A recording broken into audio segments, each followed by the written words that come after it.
বিশ্ববাজারে কাজু বাদামের চাহিদা এর চেয়ে কয়েক গুণ বেশি।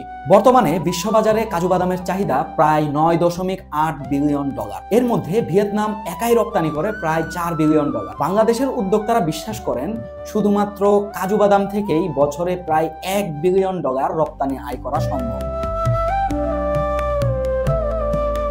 পার্বত্য চট্টগ্রামে কাজু বাদাম চাষের ইতিহাস বেশ পুরনো। 1990-এর দশকে পার্বত্য চট্টগ্রাম উন্নয়ন বোর্ডের উদ্যোগে প্রথমবারের মতো এই অঞ্চলে কাজু বাদাম চাষাবাদ শুরু হয়। ধীরে ধীরে এটি আজ এক নতুন অর্থনৈতিক সম্ভাবনায় পরিণত হয়েছে। সাধারণত জুম চাষ একটি কষ্টসাধ্য এবং অনিশ্চয়তায় ভরা চাষ পদ্ধতি।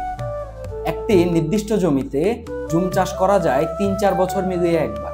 অর্থাৎ কোনো একটি নির্দিষ্ট জমিতে যদি কোনো একটি বছরে জুম চাষ করা হয়, সেই ক্ষেত্রে ওই জমিতে আবার জুম চাষ করার জন্য 3 থেকে 4 বছর অপেক্ষা করা লাগে। সেই সাথে জুম চাষ অনেকাংশেই বৃষ্টি নির্ভর একটি চাষ পদ্ধতি, যার ফলে কোনো একটি নির্দিষ্ট বছর যদি কোনো একটি নির্দিষ্ট স্থানে পর্যাপ্ত পরিমাণে বৃষ্টি না হয়, সেই ক্ষেত্রে ওই স্থানে জুম চাষে পর্যাপ্ত ফলন পাওয়া যায় না। এই সব সীমাবদ্ধতার কারণে অনেক জুম চাষি এখন বিকল্প হিসেবে বেছে নিয়েছেন কাজু বাদাম চাষ। কারণ কাজু বাদাম চাষ তুলনামূলকভাবে সহজ এবং এটি দীর্ঘমেয়াদী ও স্থায়ী আয়ের উৎস হিসেবে কাজ করে। সাধারণত একটি কাজু বাদাম গাছ প্রায় 60 থেকে 70 বছর বাঁচে এবং গড়ে প্রতিটি কাজু বাদাম গাছ 50 বছর পর্যন্ত ফলন দেয়। কাজু বাদাম চাষের জন্য সবচেয়ে উপযোগী মাটি হলো লাল ল্যাটেরাইট মাটি, যাতে রয়েছে আয়রন এবং অ্যালুমিনিয়াম।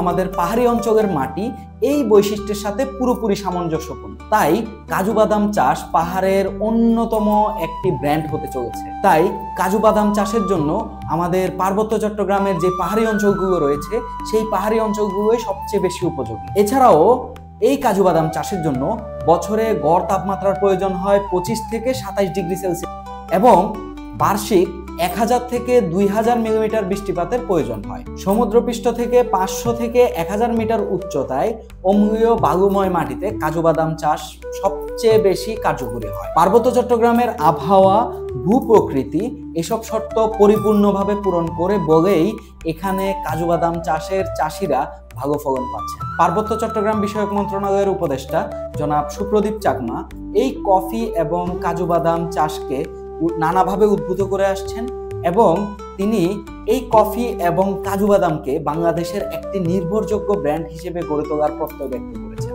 2021 সাল থেকে কাজু বাদাম ও কফি গবেষণা উন্নয়ন সম্প্রসারণ প্রকল্পের মাধ্যমে কাজু বাদাম চাষের পরিধি দ্রুতভাবে বাড়তে শুরু করে। তখন পার্বত্য চট্টগ্রামে মোট 1800 হেক্টর জমিতে কাজু বাদাম চাষ হতো, কিন্তু বর্তমানে এই সংখ্যা দাঁড়িয়েছে 4200 হেক্টরে। এই প্রকল্পের আওতায় 2021 থেকে 2025 সাল পর্যন্ত প্রায় 41 কোটি টাকার বিনিয়োগে প্রায় 2,76,000 কাজু বাদাম চারা 1200 কৃষকের মধ্যে বিতরণ করা হয়েছে। এতে তৈরি হয়েছে নতুন নতুন উদ্যোক্তা, সেই সাথে কৃষকদের মধ্যে কাজু বাদাম চাষের আগ্রহ বেড়েছে ব্যাপক হারে। একটি পরিসংখ্যান যদি আপনাদেরকে দেই, তাহলে আপনারা খুব ভালোভাবে বিষয়টা বুঝতে পারবেন। শুধুমাত্র 2022-23 অর্থ বছরে বান্দরবান জেলায় উৎপাদন হয়েছিল প্রায় 1406 মেট্রিক টন কাজু বাদাম। আমরা যদি অর্থনৈতিক বাজারে কাজু বাদামের চাহিদার দিকে তাকাই, সেই ক্ষেত্রে আমরা দেখব অর্থনৈতিক দিক দিয়েও কাজু বাদাম অনেক বেশি গুরুত্বপূর্ণ। সাধারণত কাঁচা কাজু বাদাম যেখানে 250 থেকে 300 টাকায় বিক্রি করা হয়, সেই জায়গায় প্রক্রিয়াজাত কাজু বাদামের বাজার মূল্য প্রায় 2000 থেকে 2500 টাকা পর্যন্ত। বাংলাদেশে প্রতি বছর কি পরিমাণ কাজু বাদাম আমদানি করতে হয় সেটি আপনাদের ধারণারও বাইরে। বর্তমানে বাংলাদেশে প্রতি বছরে প্রায় 2500 থেকে 3000 টন প্রক্রিয়াজাত কাজু বাদাম আমদানি করা হয় এবং এর বাজার মূল্য প্রায় 700 কোটি।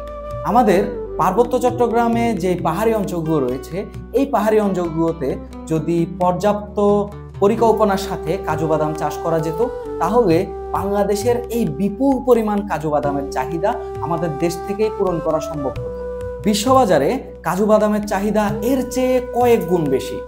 বর্তমানে বিশ্ববাজারে কাজু বাদামের চাহিদা প্রায় 9.8 বিলিয়ন ডলার। এর মধ্যে ভিয়েতনাম একাই রপ্তানি করে প্রায় 4 বিলিয়ন ডলার। বাংলাদেশের উদ্যোক্তারা বিশ্বাস করেন শুধুমাত্র কাজু বাদাম থেকেই বছরে প্রায় 1 বিলিয়ন ডলার রপ্তানি আয় করা সম্ভব। তাই বাংলাদেশ সরকারের পক্ষ থেকে এবং পার্বত্য চট্টগ্রাম বিষয়ক মন্ত্রণালয় থেকে বিভিন্ন ধরনের উদ্যোগ গ্রহণ করতে হবে, যাতে করে এই কাজু বাদাম চাষে চাষিরা উদ্বুদ্ধ হয়।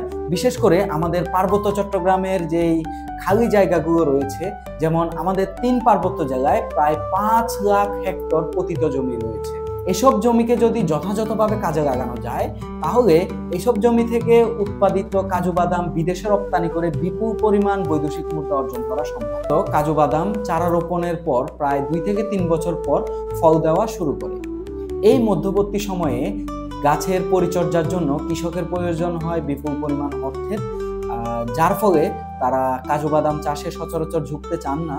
তাই যদি সরকারের পক্ষ থেকে এবং বিভিন্ন উন্নয়ন সংস্থার পক্ষ থেকে যদি তাদেরকে যথাযথ সহযোগিতা করা হয়, তাহলে অবশ্যই তারা কাজু বাদামকে তাদের নির্দিষ্ট চাষ পদ্ধতি হিসেবে বেছে নেবেন। আশা রাখছি যথাযথ পরিকল্পনা ও ব্যবস্থাপনায় পার্বত্য চট্টগ্রামের পাহাড়ি অঞ্চলগুলো হয়ে উঠবে কাজু বাদামের একটি স্বর্গরাজ্য। ধন্যবাদ সবাইকে। পার্বত্য টিভি থেকে এইচ ফাহিম।